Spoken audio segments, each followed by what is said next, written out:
हाँ तो स्टूडेंट्स, ये रही आपकी प्रॉब्लम नंबर 2.78 जिसमें उसने हमें कहा हुआ है कि मुझे V1 वोल्टेज आपने कैलकुलेट करके देने हैं। तो देखो बच्चों, सीधी सी बात है यार, V1 वोल्टेज उसने देखें एक लिमिट बताई हुई है, यानी यहाँ से लेके यहाँ तक ये वोल्टेज है। मैं आपको बताता हूँ किस लिहाज से।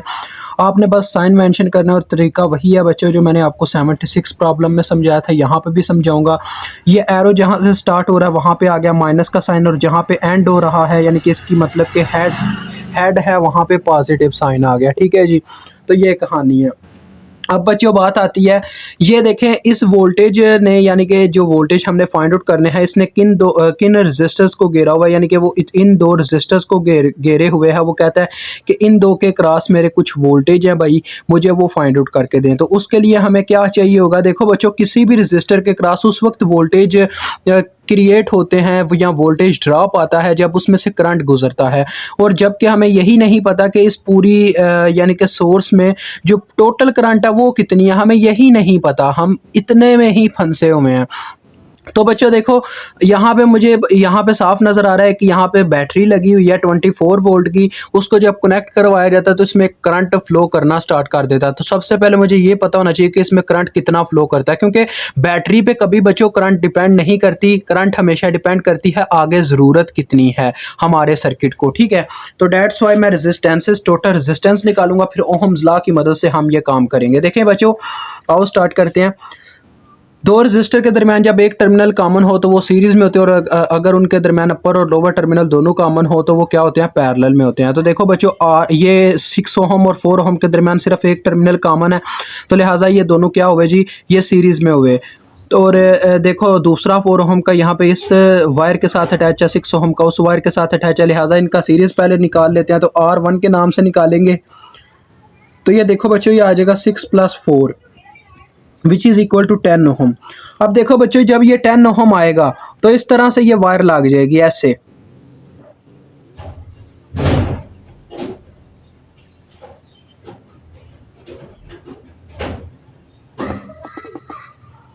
ये जो ऊपर वाला 10 ओहम था ना, मैं उसको यहाँ कहीं पे ले आया हूँ, वो फ़र्क नहीं पड़ता, वायर के अंदर ही लगा हुआ है, उससे कोई बच्चों फ़र्क नहीं पड़ेगा। ठीक है, बस लगा हुआ होना चाहिए, बात ये है। अब देखें, इस 10 ओहम और उस 10 ओहम के दरमियान अपर और लोअर टर्मिनल दोनों कॉमन हो गए। ये अपर टर्मिनल, ये लोअर टर्मिनल और ये अपर टर्मिनल यहाँ कहीं पे इनका कॉमन हो गया, तो ये दोनों पैरेलल में हो चुके होंगे। ये इन दोनों का कम्बिनेशन, सीरीज कम्बिनेशन, और ये वाले 10 ओहम का जो मतलब कि ओवरऑल रिलेशन होगा वो क्या होगा, पैरेलल होगा। तो बच्चों R2 के नाम से इनका पैरेलल निकालेंगे, ऊपर वैल्यूज़ की मल्टीप्लिकेशन, नीचे इन दोनों का सम, तो क्या आ जाएगा हमारे पास 5 ओहम। तो ये आ गया 5 ओहम।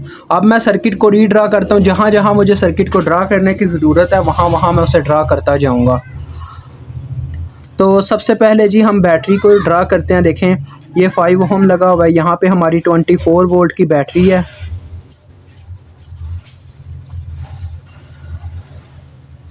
ये नीचे 3 ओहम का रजिस्टर है,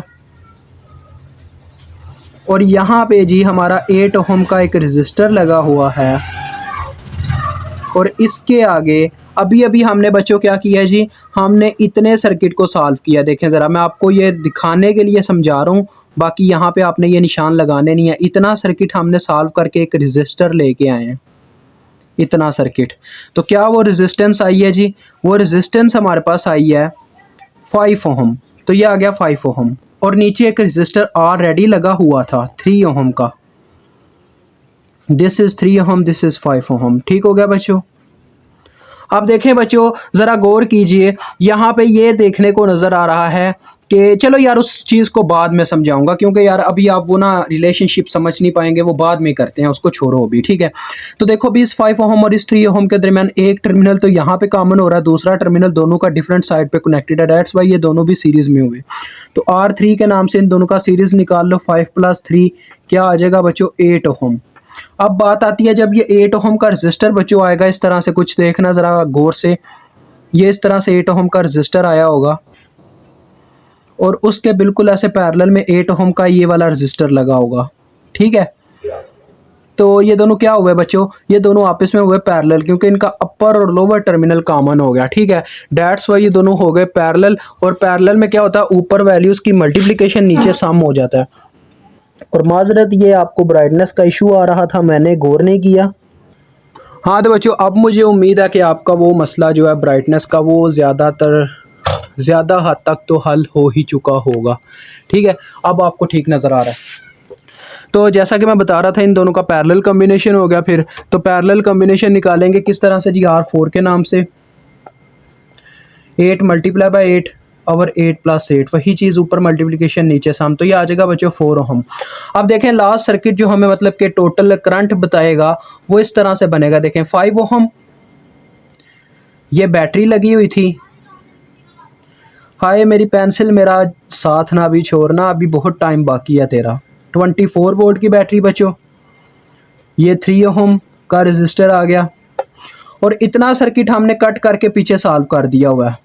उसकी एक रेजिस्टेंस लाए हैं टोटल जो कि 4 ओहम आई है, उसको यहाँ पे हम वापस अटैच कर देंगे। ठीक है, अब देखो बच्चों ये कुछ सर्किट इस तरह से बन गया है। अब हमने टोटल करंट निकालनी है तो देखें टोटल वोल्टेज मौजूद है, टोटल रेजिस्टेंस हम निकाल सकते हैं। तो डायरेक्ट आप आई टी के नाम से टोटल करंट निकाल लो ओहम्स लॉ की मदद से। I is equal to V over R या V is equal to I R, both are called Ohm's law. ठीक है, तो लिहाजा टोटल वोल्टेज कितने हैं जी 24 वोल्ट और बैटरी सीधी लगी हुई है, ये भी हमें नज़र आ रहा है। हाँ तो बच्चों अजान हो रही थी इस वजह से हमें वीडियो को पास करना पड़ा। तो चलिए स्टार्ट करते हैं जैसे हम कर रहे थे। तो ये टोटल वोल्टेज आ गए बटे में टोटल रेजिस्टेंस। तो देखो बच्चों ये टोटल रेजिस्टेंस बनती है कैसे, देखो इन तीनों के दरमियान क्या रिलेशनशिप बनता है। 3 रेजिस्टर लगे हुए हैं, ये दोनों आपस में सीरीज में हुए क्योंकि इन दोनों के दरमियान सिर्फ एक टर्मिनल कॉमन है। 4 ओहम और 3 ओहम भी सीरीज में हुए क्योंकि इन दोनों के दरमियान भी एक टर्मिनल कॉमन है। दूसरी तरफ 5 ओहम और 3 ओहम का दूसरा टर्मिनल वोल्टेज बैटरी के साथ अटैच है। डेट्स वाई ये तीनों के तीनों सीरीज में है, वैसे भी देखने में नजर आता है लेकिन मैं लॉजिक के अकॉर्डिंग अब चलता हूँ। डेट्स वाई मेरा तरीकाकार होता है मैं लॉजिक के अकॉर्डिंग ही बताऊं। तो ये बनेगा 5 और 4 9 9 और 3 12, तो 12 ये 2 एम्पेयर आपकी करंट आ गई बच्चों। टोटल करंट हमारी 2 एम्पेयर है। अब देखिएगा मैं सर्किट्स को किस तरह से इवेल्युएट करता हूं। देखें 24 वोल्ट की बैटरी में से 2 एम्पेयर का करंट निकल रहा है, हमें इतना पता चल गया, ये 2 एम्पेयर का करंट जा रहा है। ठीक है जी, अब हम फर्ज कर लेते हैं कि इस मतलब कि यहाँ पे आपको पता है ये एक नोड है ना, तो यहाँ पे आके करंट ने क्या करना है, 2 हिस्सों में डिवाइड हो जाना है। तो कुछ करंट नीचे की तरफ चला जाना है, कुछ करंट आगे चले जाना है। तो हम फर्ज कर लेते हैं नीचे की तरफ जो करंट जा रहा है उसका नाम I1 है और जो आगे की तरफ करंट जा रहा है उसका नाम I2 है। तो बच्चों अगर मैं I2 और I1 को कैलकुलेट करना चाहूँ तो किस तरह से करूंगा, चलो मैं I1 को कैलकुलेट करना चाहता हूँ by using current division rule. This is our main method. तो करंट डिवीजन रूल का हम इस्तेमाल करेंगे। तो I1 जिस उसका कहना था यानी कि करंट I2 को चलो फिर कैलकुलेट करते हैं। I2 को छोड़ो I1 को छोड़ो, I2 पहले कैलकुलेट करते हैं हम। तो करंट डिवीजन रूल का कहना था जिस ब्रांच की रेजिस्टेंस के आपके क्रॉस करंट फाइंड आउट करना चाहते हो उसके पैरेलल ब्रांच की रेजिस्टेंस ऊपर रखो। अब देखो हम इस वायर की जो करंट है वो फाइंड आउट करना चाहते हैं जो इस पूरी वायर में फ्लो कर रही है। इस पूरी वायर के पैरेलल में कौन सी वायर बच्चों लगी हुई है, ये वाली वायर 8 ओहम, क्योंकि देखो इस वायर के अपर और लोअर टर्मिनल 8 ओहम की वायर के साथ कॉमन है। दैट्स वाई ये दोनों वायर्स आपस में क्या हैं, पैरेलल में लगी हुई हैं। तो लिहाजा पैरेलल ब्रांच की रेजिस्टेंस ऊपर आ गई 8 ओहम और बटे में आ गई टोटल रेजिस्टेंस यानी कि पैरेलल ब्रांच की प्लस इसकी अपनी ब्रांच की रेजिस्टेंस जो कि क्या है बच्चों 5 + 3, क्योंकि इन दोनों का आपस में सीरीज कॉम्बिनेशन बनता है। मल्टीप्लाई बाय सप्लाइड करंट यानी कि जो यहाँ पे पहुंची जिसकी वजह से ये सारा मतलब कि कह लें कि प्रोसीजर चला, क्योंकि यहाँ पे आके करंट को डिवाइड होना पड़ा टोटल करंट को 2 एम्पेयर को, तो लिहाजा टोटल करंट के साथ मल्टीप्लाई होगा। तो ये बच्चों आपके पास आ जाएगी 1 एम्पेयर जितनी मुझे उम्मीद है, लेकिन मैं चेक कर लेता हूँ। 8/16, हाँ जी ये आ जाएगी आपके पास 1 एम्पेयर। ठीक है जी बच्चों, अब हमें I2 की वैल्यू पता है 1 एम्पेयर। अब अगर हम I1 की वैल्यू कैलकुलेट करना चाहे तो ये कितनी होगी।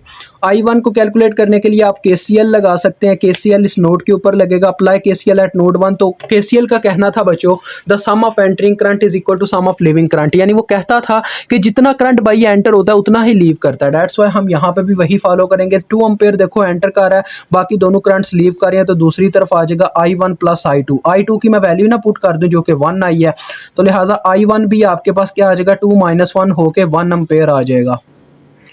तो ये आपके पास वैल्यू आ गई। अब देखो बच्चों ये वही 3 ओहम का रजिस्टर है जिसके क्रॉस हमने V1 वोल्टेज कैलकुलेट करना है। एक ये 3 ओहम का रजिस्टर उसमें आता है V1 में। तो यहाँ पे कुछ मुझे ना एक शेप आपको ड्रा करके दिखानी पड़ेगी, ज़रा मुझे टाइम दें क्योंकि मैं बच्चों मुझे टाइम लगेगा, अदरवाइज़ आपका लॉजिक क्लियर होना नहीं है। मैं चाहूँ तो उस शेप को दिखा के आपको कह सकता हूँ इतना करंट यहाँ पे ऐसे जा रहा है और ऐसे-ऐसे वोल्टेज पे क्रिएट हो गए, लेकिन ये चीज़ तो आपको कह लें चेक भी अवेल करता है, मतलब कि चेक भी आपको बताता है चाहे आपने पेमेंट की है या की है, ठीक है जी। क्योंकि मैं नहीं चाहता आपके पेमेंट हो, लेकिन बच्चों मैं कुछ बेहतर करके दिखाना चाहता हूँ, उससे भी एक बेहतर सॉल्यूशन आपके सामने पेश करना चाहता हूँ, तो थोड़ा-सा मुझे टाइम दीजिएगा। हाँ, तो बच्चों देखिए मैंने शेप को ड्रा तो कर लिया है। अभी आप बोलेंगे सर ये शेप तो वही है, आपने क्या कमाल करके दिखाया जो आप कह रहे थे इतना बढ़-चढ़ के चेक से ये करूँगा, वो करूँगा। तो बच्चों जो मैं करना चाह रहा हूँ अभी आपको नज़र आएगा, देखें। असल में हो क्या रहा था, हमने यहाँ पे ये चीज़ देखी कि टोटल करंट जो 2 एम्पेयर की बैटरी में यानी 24 वोल्ट की बैटरी में से आ रहा है वो 2 एम्पेयर है, वो आके इस नोड के ऊपर 2 हिस्सों में तकसीम होता है। अब यहाँ पे आके हम फंस जाएंगे इस मेन शेप में कि कितना कितना करंट कौन कौन सी वायर में जा रहा है, क्योंकि वहाँ पे तो टोटल आपको 2 वायर्स नज़र आ रही थी जहाँ पे I1 और I2 जा रही थी, लेकिन यहाँ पे क्या होने वाला है, देखें बच्चों यहाँ पे ये होने वाला है, वहाँ पे साफ नज़र आ रहा है 8 ओम वाले रजिस्टर की तरफ तो I1 ही जाती है जो कि ये वाला रजिस्टर था, ठीक है। ये आपकी I1 चली गई जो कि 1 एम्पेयर है, ठीक है। अब I2 के साथ क्या होना है, I2 बच्चों असल में ये चीज़ है, I2 इन 2 वायर्स के लिए टोटल करंट है जो 2 हिस्सों में तकसीम हो जाएगी, यानी कि ये बच्चों आप इसका सर्किट ऐसे अलहदा भी समझ सकते हो। देखो ये मैं आपके सामने ड्रा करूंगा, ज़रा गौर करना। ये आपकी I2 करंट है, ठीक है, इस तरह से ऊपर की तरफ अपवर्ड जा रही है। ये आपकी I2 करंट है जो कि 1 एम्पेयर है। या आपके लिए मैं सर्किट ड्रा करने लगूँ, चेक इस तरह से नहीं समझाता। वहाँ पे पेमेंट करने के बावजूद देखें आपको वो चीज़ अवेल नहीं है जो यहाँ पे अवेल होने लगी है। देखें ये 6 ओम का रजिस्टर आपका एक वायर में लगा हुआ है, आगे नीचे 4 ओम का रजिस्टर उसी तरह से देखें मैंने चिपका दिया, ठीक है, और इस तरह से ये वायर कनेक्टेड है और आगे आपका रजिस्टर लगा हुआ है 10 ओम का। अभी आप बोलोगे सर ये फिर 3 ओम का रजिस्टर किधर जाएगा, तो उसकी टेंशन आप ना लें, उसकी टेंशन लेना मेरा काम है। पहले आपने ये जान लेना है कि 6 ओम और 4 ओम तक कितना करंट जाना है। अब असल में ये जो 3 ओम का है ना बच्चों रजिस्टर, इस तक करंट इस तरह से कुछ जाती है। देखिए हम कंसिडर कर लेते हैं कि अब ये भी तो एक नोड है ना, क्योंकि यहाँ पे भी 3 चीज़ों की वायर अटैच हैं, 3 रजिस्टर्स हैं तीनों के तीनों। तो अगर हम इस नोड को कंसिडर करें तो हम लेट से कह लेते हैं कि इस तरफ एक करंट जा रहा है जिसका नाम आप ले लो I1 प्राइम, आप रख लो, ठीक है, I1 प्राइम। तो अगर मैं इस नोड के ऊपर KCL अप्लाई करता हूँ तो मुझे I1 प्राइम की वैल्यू मिल जाएगी और मुझे ये पता चल जाएगा 3 ओम के रजिस्टर में से कितना करंट पास करता है जिसकी वजह से यहाँ पे वोल्टेज प्रोड्यूस होता है। तो लिहाजा I1 प्राइम को फाइंड आउट करना मेरा मेन काम है इसके लिए। तो चलिए I1 प्राइम पहले कैलकुलेट कर लेते हैं। देखो बच्चों इस नोड के क्रॉस कितनी करंट्स हैं, द सम ऑफ आपने लिखना अप्लाई KCL एट नोड 2, आप इसको नोड 2 लिख लीजिए क्योंकि हमने पहले नोड 1 भी कहीं पे लिया हुआ है, जी बिल्कुल।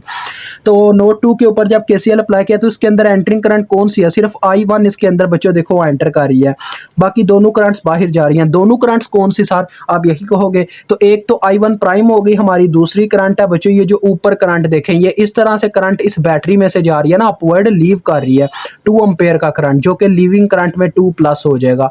अब मैंने फाइंड आउट क्या करना है I1 प्राइम, तो ये देखें क्या वैल्यू आ गया -2 प्लस I1 की कितनी वैल्यू थी +1, तो लिहाजा ये आ गई आपके पास -1 एम्पेयर। तो बच्चों देखो अब आप 3 ओम के क्रॉस वोल्टेज फाइंड आउट कर सकते हो, V3 Om is equal to, तो देखो बच्चों क्या वोल्टेज की वैल्यू आने वाली है हमारे पास। ओहम्स लॉ के अकॉर्डिंग आप जानते हो V is equal to IR होता है, तो करंट इसके लिए I1 प्राइम है और रेजिस्टेंस इसके लिए 3 है, तो लिहाजा 3 इंटू IR की वैल्यू I1 प्राइम की वैल्यू आ जाएगी -1, ठीक है, तो ये आ गया -3 वोल्ट। अब बच्चों आपने इसके साइन यहाँ पे कैसे मेंशन करना है, ज़रा मेरी बात गौर से सुन लीजिएगा, ये परेशानी वाली बात नहीं है और ये कह लें इग्नोर करने वाली बात भी नहीं है। करंट आपके जोन से पोल में से एंटर कर रही है ना रजिस्टर के, उस तरफ आपने वोल्टेज की पॉजिटिव साइन लगा देना है और जिस तरफ से लीव कर रही है उस तरफ आपने उसका नेगेटिव साइन लगा देना और वोल्टेज का नाम लिखते हैं V3 ओम, ठीक है जी। अब जो वैल्यू है वो डिपेंड करती है, चाहे नेगेटिव आई है या प्लस आई है, वो उसकी अपनी एक कंसिडरेशन है, वो मैग्नीट्यूड है, डायरेक्शन के अकॉर्डिंग ये साइन आएंगे, ठीक है। अब बात आती है इस 4 ओम के वोल्टेज हमें चाहिए, वो कैसे निकालेंगे, वो इस तरह से हमें मिलेंगे जब तक हमें ये नहीं पता चल जाता इसमें से करंट कितना गुजरा जिसकी वजह से 4 ओम में वोल्टेज प्रोड्यूस हुआ, ठीक है, तो वो यहाँ से पता चलेगा। देखो बच्चों ये भी एक नोट था जो कि वहाँ पे सर्किट में इस तरह से बनता है, लेकिन वो आपको दिखाया नहीं जा पा रहा क्योंकि वो एक अलहदा चीज़ ऐसे बना दी गई है। तो उसको थोड़ा कह लें कि ईजी बनाने के लिए मैंने अलहदा से ड्रा किया, ठीक है। तो ज़रा गौर कीजिए बच्चों कि 6 ओहम और 4 ओहम में से लेट से आप देखें I2 करंट यहाँ तक पहुँचती है, फिर दो हिस्सों में तकसीम हो जाती है। कुछ करंट यहाँ चला जाता है, कुछ करंट यहाँ चला जाता है, क्योंकि ये एक नोड है। तो लिहाजा लेट से आप कह लो इस तरफ करंट जाती है I3 और इस तरफ करंट जा रहा है I4। इसका मतलब हमारी इस वायर में जो करंट जा रहा है उसका नाम I4 है, और ऊपर की तरफ जो करंट जा रहा है उसका नाम I3 है। यही कह रहे हैं ना हम यहाँ पे। तो यही चीज़ वहाँ पे मैं डायरेक्ट भी मेंशन कर सकता था, लेकिन मेरा मकसद है आपको समझाना ताकि मैथ ब्रांड से कुछ आप हासिल करके जाओ। तो देखो अब I4 की वैल्यू हमने कैलकुलेट करनी है। I4 की वैल्यू अगर मैं कैलकुलेट करना चाहता हूँ थ्रू करंट डिवीजन रूल कर लेते हैं, क्योंकि मुझे I4 से ही कंसर्न है। मुझे 10 ओहम के क्रॉस कोई वोल्टेज फाइंड आउट नहीं करना है, मुझे बस 4 ओहम के क्रॉस वोल्टेज चाहिए। तो देखो बच्चों सीधी सी बात है, देखो इसकी पैरेलल ब्रांच की रेजिस्टेंस ऊपर जो कि 10 है बटे में टोटल रेजिस्टेंस यानी कि पैरेलल ब्रांच की प्लस इसकी अपनी ब्रांच की रेजिस्टेंस। देखो दोनों रेजिस्टर आपस में सीरीज में है, तो ये आ जाएंगे 6 + 4 मल्टीप्लाई बाय सप्लाइड करंट जो कि 1 एम्पेयर थी।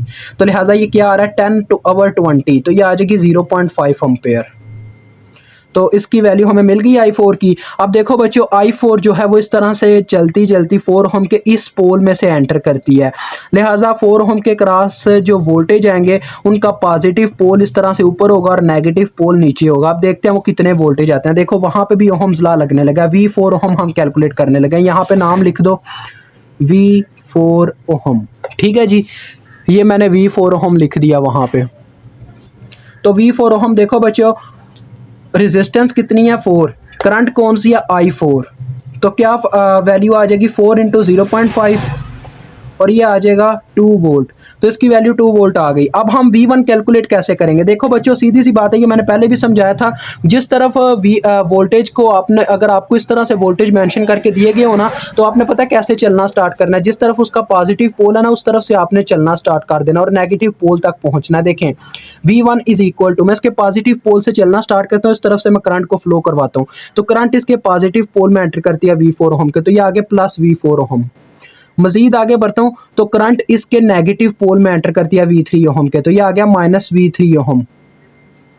ये क्या हो गया मुझसे -V3 ओहम, ठीक है जी। अब मैं इसके नेगेटिव पोल तक पहुंच गया, तो ये इसकी इक्वेशन बनेगी। इस तरह से भी आप KCL की इक्वेशन लिख सकते हो बगैर KVL लगाए, ठीक है। और यही तरीका बच्चों आपके काम आना है, क्योंकि आगे आपके जितने भी हैं ना सर्किट वो इस तरह से कुछ क्रिटिकल हैं कि आप उनके ऊपर उस तरह से मेरा कह लें कि जो कंसेप्ट है उसको इस्तेमाल नहीं कर पाएंगे, बिकॉज वो इतने क्रिटिकल हैं कि आप जो है ना वहाँ पे गलती करने के ज़्यादा इम्कान है। डेट्स वाई मैं ये एक नया कंसेप्ट लेके आया हूँ।